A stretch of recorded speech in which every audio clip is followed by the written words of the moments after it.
আজি আমি জুইত বনাবলৈ লৈছোঁ কঁঠালৰ মুচি। এয়া তেল দি লৈছোঁ কেৰাহীত। চাই থাককচোন আমি কেনেদৰে বনাওঁ। এয়া কঁঠালৰ মুচিটো আমি অলপ ফ্ৰাই কৰি ল'ম। এয়া কঁঠালৰ মুচি দি দিয়া হ'ল।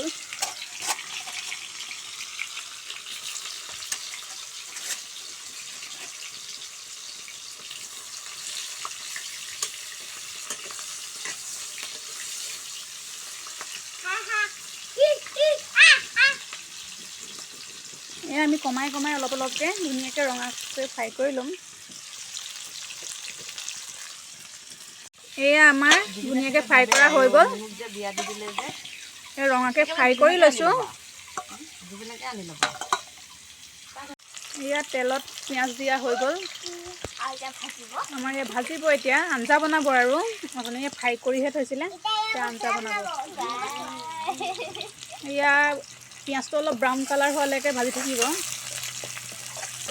এয়া পিঁয়াজটো গল্ডেন ব্ৰাউন হোৱাৰ লগে লগে এয়া পিচি লোৱা জিৰা জালুক এয়া এড কৰিছে।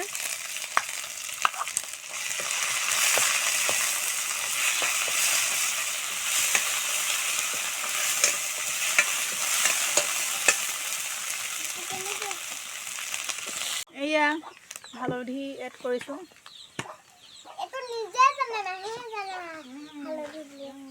এয়া নিমখ জোখমতে এড কৰিছোঁ।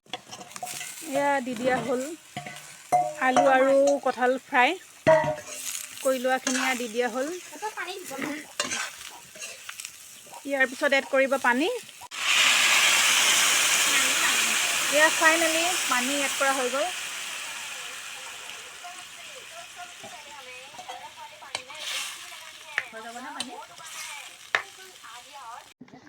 ফাইনেলি আমাৰ হৈ গ'ল কঁঠালৰ মুচি।